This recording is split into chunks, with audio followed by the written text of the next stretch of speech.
¿Qué tal? ¿Cómo estáis? Bienvenidos a Oposiciones de Educación. Yo soy Diego, maestro, profesor y preparador de oposiciones y vamos a seguir con la saga que está funcionando muy pero que muy bien. Cómo resolver un supuesto práctico, cuarta parte, y nos vamos a centrar en comentar algunos criterios de calificación comunes a todas las comunidades para que lo tengamos en cuenta a la hora de resolver el supuesto práctico. Luego, más tarde, voy a contestar 3 preguntas muy interesantes del último vídeo que me dejasteis y la verdad creo que pueden ayudar al resto de opositores sobre metodologías activas y sobre distintas propuestas que creo que os van a dar claridad a la hora de contestar el caso práctico. Y lo dicho, vamos a empezar, como siempre, si te apetece dejar tu like, si no estás suscrito, suscribirte o cualquier comentario, ya sabéis cómo funciona esto, va a haber una quinta parte porque tenemos muchas cosas que hablar en el supuesto práctico, entonces si tienes cualquier duda, en el siguiente vídeo voy a intentar contestarlo. Lo dejas en los comentarios de YouTube. Así que vamos a empezar con justamente el comentario de los criterios de calificación, que creo que es bueno tenerlo delante y el comentario también con la aplicación práctica que seguro que os va a ayudar. Algo que se suele tener en cuenta es como el criterio primero del conocimiento de legislación vigente en materia de educación relacionada con la especialidad correspondiente. Aquí es importante que nombremos, relacionemos y justifiquemos la ley tanto nacional como autonómica. Pero aquí es importante siempre que programemos en relación a contenidos, en relación a objetivos, criterios de evaluación, siempre cuanto más autonómico y cuanto más de nuestra comunidad, mejor, porque así vamos a concretar y especificar muy bien el supuesto práctico. Está claro que hemos de hacer alusión al Real Decreto, a lo que está por encima a nivel estatal, hay que hacer alusión específica de nuestra comunidad a nivel legislativo, pero siempre y cuando nos metemos a programar siempre que podamos el tema de nuestro decreto, nuestra orden, si estamos en Andalucía. Segundo punto, la formación científica y el dominio de las habilidades técnicas demostrados por cada aspirante en la intervención didáctica planteada. ¿Esto qué quiere decir? Que tenemos que citar autores, corrientes y teorías, fundamentar y justificar esas teorías, planificar, relacionar y aplicar los conocimientos, formación a su intervención didáctica. Esto es, digamos, la aproximación teórica para contextualizar el supuesto práctico, pero también pues citar algún autor de referencia en cuanto a aprendizaje cooperativo si voy a llevar a cabo, algún autor de referencia en cuanto a neurodidáctica, justificar las metodologías que vamos a utilizar, si vamos a hacer una perspectiva psicoevolutiva, pues basarnos en un autor, y yo siempre el añadido de introducir neurodiversidad y que cada cerebro es único.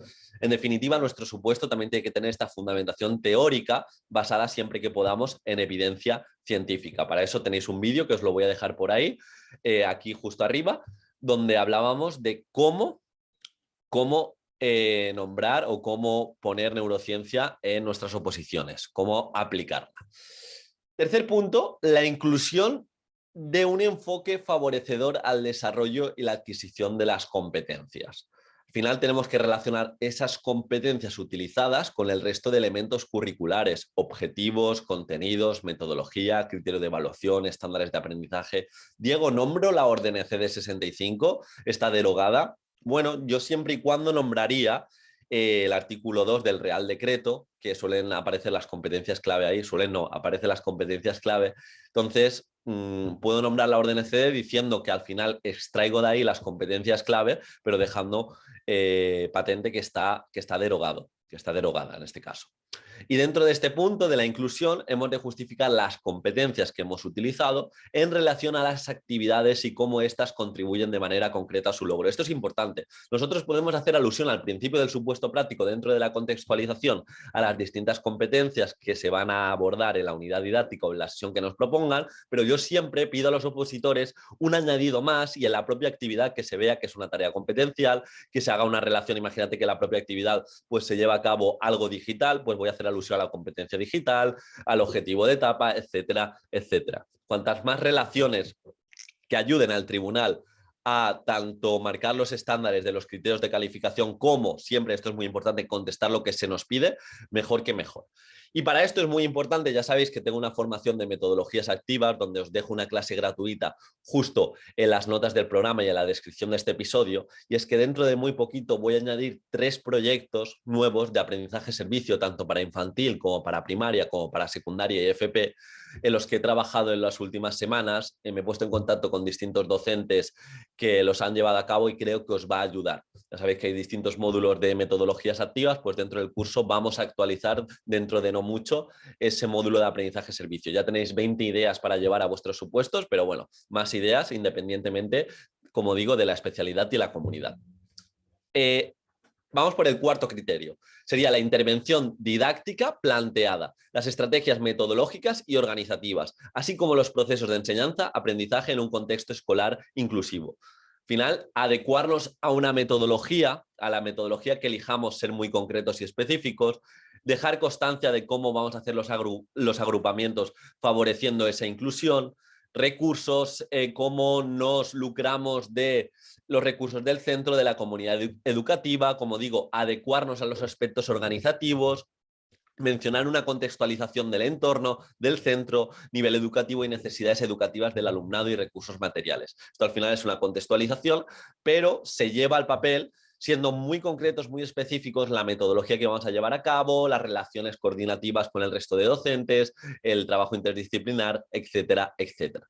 Otro criterio a tener en cuenta sería la mención y correcta justificación de los principios y las estrategias que favorecen el trabajo colaborativo, el agrupamiento, la organización de los espacios, los recursos didácticos, la integración de las tecnologías, en definitiva, cómo utilizar nuestro alrededor para favorecer ambientes de aprendizaje. Y esto es una pregunta también dentro de las metodologías activas. ¿Cómo creo ambientes que potencien a que mi alumnado aprenda mejor, tanto a nivel emocional como a nivel de recursos que tengan a su alcance, como para fomentar la autonomía, etcétera, etcétera? Propongo sesiones y actividades de trabajo colaborativo, tengo en cuenta el trabajo cooperativo, aclaro los agrupamientos del alumnado. ¿Por qué hago este tipo de agrupamientos? ¿Van a ser fijos? ¿Organizo los espacios de qué manera? Materiales y recursos didácticos que utilizo en relación a lo que me pide el supuesto. Utilización adecuada y novedosa de los recursos tecnológicos, pero no solo novedoso y tú utilizo esta aplicación, sino, ya sabéis, la vueltecita que tenemos también dentro de la formación de metodologías activas, de esa educación digital, de tener muy en cuenta el libro de la fábrica de cretinos digitales, que hemos de educar dentro de las aplicaciones, de las nuevas tecnologías, que ya no son tan nuevas, y tener muy en cuenta el conectivismo, que si no estáis dentro de mi grupo de Telegram, también os lo recomiendo, os lo voy a dejar en las notas del programa, que hace poquito compartimos por ahí, compartimos webinars en exclusiva, a veces abrimos rondas de preguntas y respuestas. En definitiva, hace muy poquito compartí un vídeo donde hablaba de conectivismo, de cómo mejorar esa programación didáctica con esta propuesta muy del siglo XXI, que al final pone el foco en que ya no solo los alumnos se van a beneficiar del contenido y del aprendizaje y del saber del docente, sino que ahora tiene muchas más oportunidades de aprender a su alcance. Otro criterio, la introducción de factores de innovación educativa, ya sabéis, el utilizar metodologías activas, pero siempre concreto en el sentido de aprendizaje basado en proyectos, aprendizaje basado en problemas, aprendizaje cooperativo, aprendizaje servicio, todo relacionado a nivel de elementos curriculares. De hecho, hay un punto en muchas comunidades que se habla de la concreción y educación de las tareas o actividades a la propuesta práctica planteada. Esto solo se basa, o más bien se basa en contestar de una manera exacta y específica aquello que te pide el supuesto práctico. Si te pide que hay un problema de convivencia, contéstame eso. No me cuentes todo lo que sabes de aprendizaje cooperativo. ¿Vas a llevar aprendizaje cooperativo? Perfecto. Cuéntame cómo mejoras la cohesión del grupo clase. Cuéntame el camino que recorre tu alumnado en las distintas unidades didácticas y de manera específica en la unidad didáctica o sesión que te piden, cómo mejoras ese ambiente dentro de clase. Más cositas a tener en cuenta, la referencia a los criterios de evaluación, y esto lo voy a hilar después con una pregunta que me han dejado en el vídeo anterior. Es muy importante tener en cuenta que al final lo único prescriptivo son los criterios, o más bien lo prescriptivo son los criterios de evaluación. Yo tengo que conseguir una serie de criterios de evaluación, estos concretarlos para sacar esos objetivos didácticos y saber muy bien lo que espero de mi alumnado. Luego, otro punto dentro de estos criterios que se pone el foco en el enfoque inclusivo, la atención a la diversidad, propongo adaptaciones, modificaciones didácticas de las tareas de manera concreta según el perfil del alumnado, no simplemente en relación a la nomenclatura nueva de la LOMLOE o en relación a esa adaptación en específico, sino también dentro de la heterogeneidad de mi grupo clase. Es importante que lo tengamos en cuenta. Y en relación a elementos puramente de presentación, también el tribunal va a tener en cuenta, obviamente somos docentes, la corrección ortográfica, el orden, la claridad, la coherencia, la cohesión de nuestro texto, tanto a nivel sintáctico como semántico, la precisión terminológica. Yo no puedo decir que el aprendizaje colaborativo es lo mismo que el cooperativo, la riqueza léxica y la adecuación entre otros aspectos. Ya sabéis esto que os hablo de no ser redundantes en cuanto a nexos, no utilizar todo el rato en cuanto a la evaluación en lo referente a las metodologías, sino crear necesidad en cada punto. Y aquí pues se concretaría, como digo, en una estructura que esté muy clara del supuesto, en una expresión escrita con sus propiedades léxicas, con precisión terminológica, ortografía y por favor vamos mejorando, y esto lo estoy poniendo mucho el foco en los últimos simulacros con mis opositores, letra legible, limpieza. La mayoría de comunidades no se lee, así que vamos a entrar por el ojo y vamos a tener todo muy en cuenta. Al final, si tú tienes una estructura clara a nivel de supuesto práctico, estos son criterios de calificación que van a tener en cuenta todas las comunidades, de presentación, de metodologías concretas, una contextualización tanto teórica, legislativa como científica, tener muy en cuenta que en la secuenciación didáctica se conteste lo que se te pide y esas relaciones competenciales, que los criterios de evaluación son prescriptivos y es lo que tenemos que alcanzar y valernos de una serie de objetivos y nosotros escoger los contenidos más adecuados para alcanzar ese criterio como tal. Y esto sería un poco. Creo que es muy importante tener estos criterios de calificación de referencia, cumplir los estándares, que se entienda muy bien lo que dices y se lo hagas muy sencillo al tribunal. Y como he dicho, ahora vamos a contestar una serie de preguntas que me dejaron, más bien 3, que creo que os van a venir muy bien. Me hizo una compañera que es muy útil los vídeos y me dice, mi duda es en referencia a cómo nombrar la nueva LOMLOE en los supuestos prácticos y si es necesario nombrar al 11, además ya que la LOMLOE nos ha implementado curricularmente los centros. Además, quería preguntarte, en el caso de mi especialidad, que es infantil, cómo justificar la aplicación del aprendizaje cooperativo, puesto que he leído que en infantil realmente lo que debemos llevar a cabo es un aprendizaje colaborativo. A ver, esto mismo hace muy poquito hice dentro del curso de metodologías activas una masterclass sobre aprendizaje cooperativo en infantil. Entonces se puede llevar perfectamente, quizá las estrategias que vas a llevar son más sencillas, pero tú puedes enseñar a cooperar y mejorar ese grupo de cohesión desde los primeros estadios, sin lugar a dudas. Luego yo lo que haría al principio es dejar claro que la ley que está vigente es la LOMLOE, que modifica la LOE, y poder hacer una aclaración normativa en cuanto al desarrollo curricular de la LOMCE, tanto el Real Decreto de Infantil como tu decreto de la comunidad, es el que tiene aplicación hoy en día o para el curso que estás programando, que en este caso será 2021-2022. Entonces yo con esa aclaración normativa y dejando constancia tema de la LOMLOE, pues adelante. Y de hecho yo también tendría en cuenta, si tienes una orden de diversidad, obviamente dentro de tu comunidad, hacer hincapié a esa orden y la nomenclatura que tiene, pero también nombraría cómo lo tiene la LOMLOE a nivel inclusivo. Otra preguntita. Grandes consejos, Diego. Aprendiendo mucho de estos podcasts, me gustaría dejarte una pregunta. ¿Cuál sería la secuencia que seguirías para resolver un supuesto tipo utilizando metodologías activas y más o menos qué porcentaje le dedicarías a cada apartado? Es decir, un prototipo con el orden de los apartados. Bien, yo haría una introducción, haría una contextualización tanto a nivel legislativo como teórico como evolutivo y del entorno de mi grupo clase.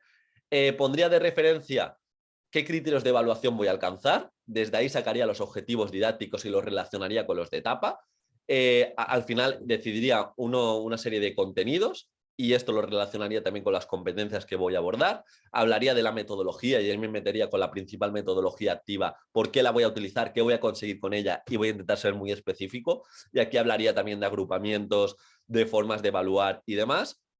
Me metería con la secuenciación didáctica, luego evaluación, luego inclusión y luego el último punto que sería un cierre, una pequeña recapitulación del supuesto práctico y acabar en alto. Muy importante en este sentido que el punto que más se va a llevar o más contenido va a tener y más tiempo necesita es el de la secuenciación didáctica, es el de las actividades. Entonces yo ahí me centraría que fuera en la mitad del del supuesto práctico, teniendo en cuenta que la secuenciación didáctica yo también tengo en cuenta después la forma de evaluar y la inclusión. Al final, evaluación, atención a la diversidad, metodología y actividades se ha de llevar el 70%, una cosa así. Y luego el resto, estructura y de ir al grano a nivel legislativo, a nivel teórico. Así que esto sería lo más importante. Y utilizar, como dije en el otro supuesto práctico, frases de referencia para hacerle ver al tribunal que estás contestando lo que se te pide. Y luego, por último, me dice, buenas, tengo dudas en lo referente a cómo plantear la concreción curricular del supuesto. Empiezas poniendo los criterios y luego los enlazas con los objetivos. Justamente te lo he contestado en la pregunta anterior. Se puede hacer así. Criterios prescriptivo, yo quiero alcanzar una serie de criterios, un par, tres, un criterio en concreto porque se relaciona muy bien con la demanda del supuesto práctico, y luego yo ya de ahí concreto y especifico qué objetivos necesito muy tangibles, con unas métricas muy claras para hacerle ver al tribunal al tribunal no, y al alumnado lo que esperamos de él, contenidos, los que escojamos, las competencias y demás. Y siempre con frases, como digo, que ayuden al tribunal a saber que estás contestando absolutamente todos los puntos del supuesto práctico. Y bueno, hasta aquí hemos llegado. Si has llegado hasta aquí, estoy seguro que te estás implicando en mejorar tus casos prácticos. Espero que te haya ayudado el vídeo. Ya sabes que me ayudas mucho dejando esa manita arriba y un comentario si tienes cualquier duda para el siguiente vídeo. Y lo dicho, échale un vistazo a la clase gratuita de metodologías activas, a ver si te convence para entrar al curso, que estoy seguro que le va a dar una vuelta al supuesto práctico, y si no, no pasa nada, nos vemos en el siguiente vídeo. Un abrazo.